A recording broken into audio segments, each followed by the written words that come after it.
Angels,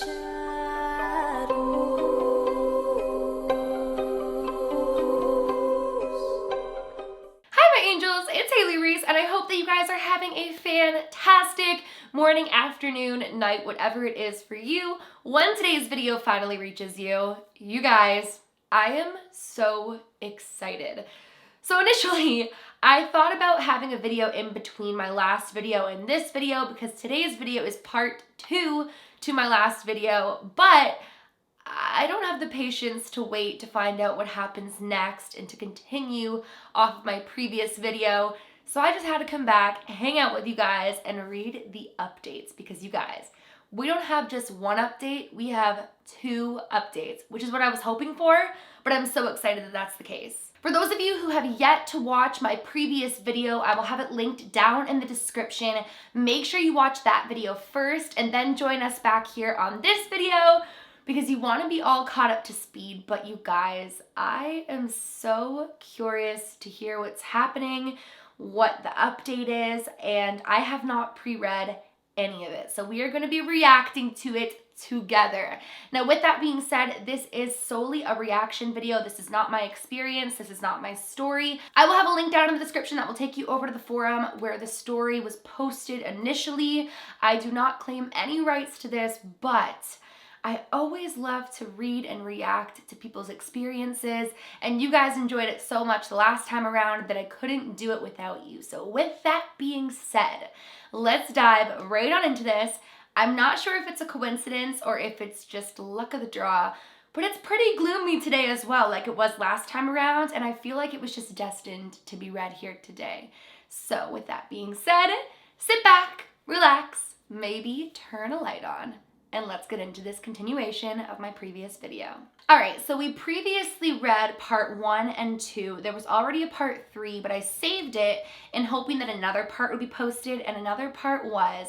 So we are going to begin with, if you hear someone crying in the woods, turn around and go directly home.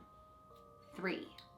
I'm so excited. All right, let's go. Last night, I heard laughing coming from outside, and I'm not even damn joking. There was literally something chuckling like a crazed maniac on the other side of the wall, and I awoke with my blood pumping so hard I felt like my veins were going to burst. I've never heard this before for the 2 years I've lived here, but I've been told the stories about it. Supposedly, when the thing begins laughing, which is extremely rare, and the last time it happened was when someone was taken from their house in the middle of the night. That person was a 70-year-old woman and had lived here most of her life. Her children had all moved away by then, and her spouse kicked the bucket 4 years prior, so she was by herself, which is the same case I'm in right now. Also, guess what the police report said? It stated that she died of natural causes. There is nothing natural about being strung up in a damn frickin' tree like a gutted fish. That's how the people from town explained it to me, and they were very close to her, so when they heard about the cover-up, they went to complain about it. They were then told that if they really wanted to get the press involved, they would have to lose all of their homes and land because the government would declare it unsafe to live on. So they backed down. Anyway, when I checked my house this morning, I found the kitchen window wide open, and the lock to it was crushed to pieces. There was no way for me to keep it shut, so I had to resort to duct tape, which makes me look like more of white trash than I already am.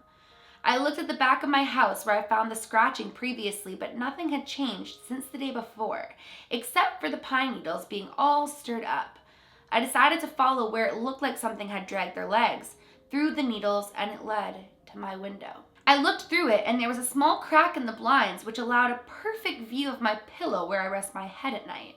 My hands trembled when I realized someone was watching me as I slept, but I don't know if it was just some crazed lunatic or if it was a thing from the woods. Some of you have commented that I should move away, and I was thinking that that was a drastic decision and not worth doing, but after last night, I feel I have no other choice if I want to live. I ended up talking to my friend Manuel about everything, and he responded by saying, "You have to stop writing about that thing. It doesn't like to be explained to anyone or anything. That's why that old woman went missing a while back, because she kept telling her children about the strange occurrences of the voice after they'd moved away. Then her children would tell people they knew, and so on and so forth. I replied saying, "But I think everyone should understand not to follow that voice or any others in the woods because there has to be more than just one of this out there." That's exactly why it's trying to stop you from doing that. It doesn't want to be understood because then it loses its power of luring people to it, Manuel said, as he observed the damage of my house. "If I were you, I would delete those posts and stay off the internet for a week. Don't talk to anyone from out of the town for a good while. Maybe that thing will forget about what you've done. Just hope your post doesn't become too popular because that would be a death sentence." Manuel finished talking as he took a Coke from my fridge. I agreed with what he said at the time, but I feel like I have an obligation to warn as many people as possible about whatever it is. Now I'm going to add that if I end up not posting anytime soon, then something happened to me, and who knows if I'll ever make it through tonight. Please pray for me no matter which God you believe in. I need all the help I can get at this point. Before I end this post, however, I'm going to tell you the story I heard from Manuel about the search and rescue officer who made it out of the woods after losing one of his fellow officers. It was after that incident they put up the signs and the fences trying to keep people out of the forest. I will tell you the story with the best of my remembrance of the events that took place. The scenario they were called out to the woods was that a young woman who was a sophomore in college was on a road trip to see her family after the school year ended and decided to stop and go hiking along her way. Her car was parked along the road and was there for 2 days until it was reported by someone in the town. The police came to check it out and found that she'd left her purse under the front seat and it had her driver's license and school ID. They contacted her parents who were worried sick because they had no idea where their daughter was. So, the police called search and rescue out on the scene and they took off in the woods in the direction that the dogs caught her scent. They only sent 2 search and rescue officers to search for her, which is strange, as if the people who sent them already knew it was a lost cause and wanted to send people just to say they tried their best. It was wrong, and they ended up sending 2 rookies out onto the scene, according to the officer who survived, because according to him, he'd only been on 2 other searches for missing people before this. So while they were having the dog follow her scent, they were able to see some of her footprints in the dirt. This brightened their spirits because they knew they were headed in the right direction. However, as they continued on, they noticed the footsteps began to become uneven and sink deeper into the ground as if she was running. They looked around to see if she was chased by a predator such as a bear because they are common in this area, but there were no other tracks shown. The ground was also not disturbed other than her footprints.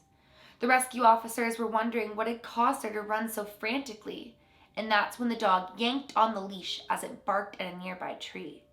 They thought they must be close due to the dog's reaction, but they called out and no one replied back, except for a faint whimper. The whimpering slowly turned to blood-curdling screams, and the officer looked ahead and saw the woman on her hands and knees crying on the ground. The officer's partner ran forward to help her while he stayed back and held on to the dog that was barking furiously at her. "What's wrong, boy? You found her," the one officer said to the dog as the dog's ears dropped down and the dog out of nowhere yanks on the leash, which is loosely held by the rescue officer, allowing him to escape. The dog ran back to where they came from in a dead-out sprint. The officer called out to him to come back and blew the dog whistle, but he never did. He soon gave up on trying to call him back as he heard laughing, and as he turned his head, he noticed the girl was now holding his colleague by the neck. He didn't know how to react and yelled, "Put him down, we're trying to help you." The laughing only grew worse as he watched his colleague's face turn purple before she looked at him with a big grin on her face. The officer just ran, leaving his partner behind while screaming on his radio that he needed backup, but no one ever responded. Behind him, he could hear the crunching and popping of breaking bones. He was able to escape and got back to his search and rescue work truck. He drove like a madman out of there and no one believed his story. He lost his job because he'd abandoned his partner, and his partner's body was never found. He told Manuel the story, and Manuel told me. He told the people in this town because they were the only other ones who took his story seriously while the others would mock him and call him a coward. That description of it and the other story I told you earlier about the 5-year-old boy who said he saw his mom looking back at him from the woods proves that this thing can mimic people's voices and cries. It can also shapeshift, which makes me believe it's either a skinwalker or something that's never been heard of before. Whatever it is, though, it can kill. All I know is that it's getting into my head and ravaging my thoughts like a crazed animal consuming a carcass. Again, pray for me. I'm going to try to stay tonight at Manuel's house because I don't feel safe at my own. If I ride again, it means I made it through the night. But if I don't, then consider this my last testament. Till we hopefully meet again, always remember to stay safe out there. And listen to my advice. If you hear someone crying in the forest off of the main trail, and you have a death wish, go try and find them. I dare you. And that's part 3. So this is what was available to us when I made my first video, but I decided to hold off. And luckily for us, there is now a part 4, the only updated part. So let's get into it. If you hear crying from the woods, never follow it. 4. It's been 2 days since I posted the last part of this, and I wish I could go back and delete this entire thing. It was a mistake to ever think about posting it, and I knew that there would be consequences from doing so, but I thought they would have happened to me. I told all of you that I was going to stay the night with Manuel, and I did, trying to see if whatever it was would stay away because there was more than one person. But that was a grave mistake, and I'd rather die than live with this guilt on my shoulders. When I went to Manuel's house, I slept on the couch because he's not used to guests, so he only has one bed, and I was not about to sleep beside him. He made me leave my laptop and phone back at my own house because he wanted to try and keep that thing from coming after me best he could. His house was an old mobile home trailer that had been there so long there was no way it could be moved again without some major repairs. Anyway, we hung out, and I felt like a high schooler again as we watched movies and ate junk food. I dozed off to sleep during one of the later movies, and Manuel left me on the couch as he went to sleep in his own bed.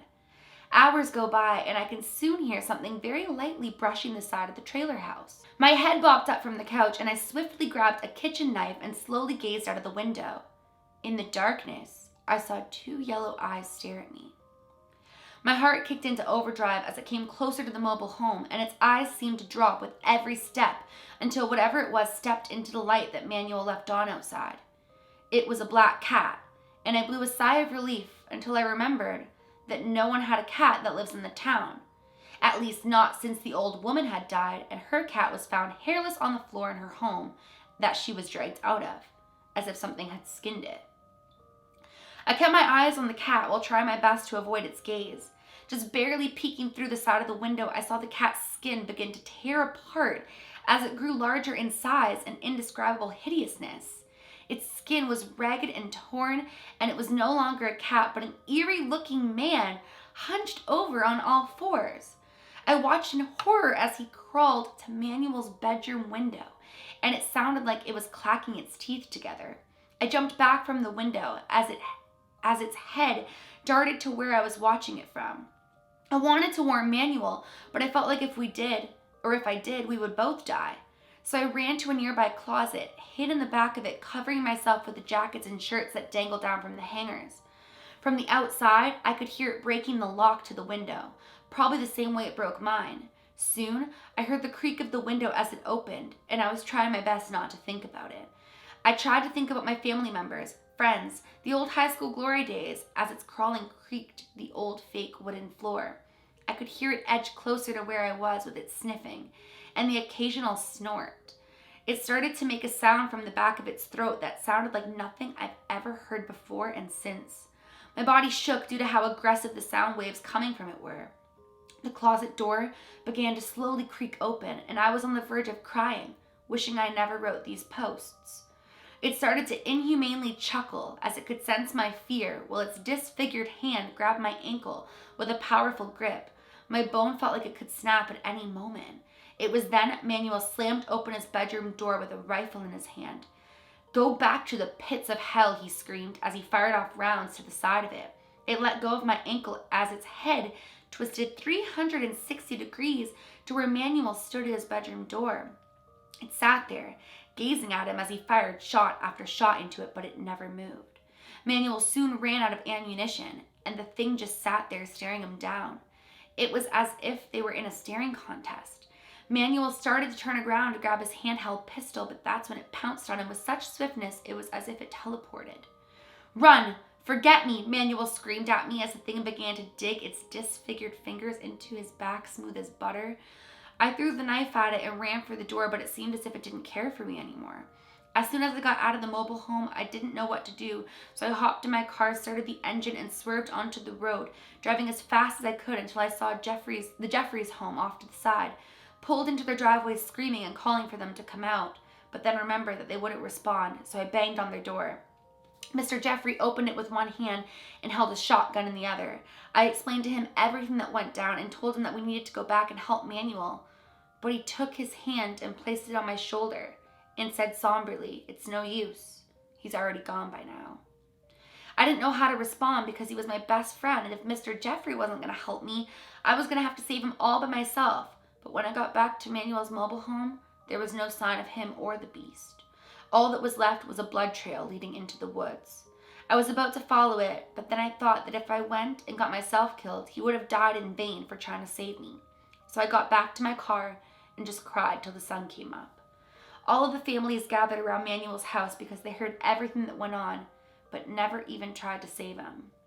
We followed the trail of blood and drag marks to the edge of the woods, and my stomach twisted at the sight. I never was one to cry, but after seeing him like that, I didn't know how to express my emotions. He was hanging from the tree. His intestines were tied around the branch above him. He was unrecognizable due to how his skin has been peeled off. And that's as much detail as I want to put into this because tears are already landing on my keyboard. I should have never posted about this story, even to warn others who will encounter the voices. But everything done is done, and I sealed Manuel's fate. I should have been the one hanging on the tree, not him. He paid for what I've done, and I already have moved away from that hellhole I used to live in. That's why I haven't posted on Reddit for these past 2 days, and after this, I will never post again, because I still fear that thing will find me, even if I'm 400 miles away from it. At least I found out what it was because I needed to know, and you need to know that you should never mess around or be lured in by a skinwalker. I just fear the day that I will see Manuel at my front door because I know it's not going to be him. And that's the end of the series. I felt like it was a skinwalker. A bunch of you guys were saying that it might be a Wendigo.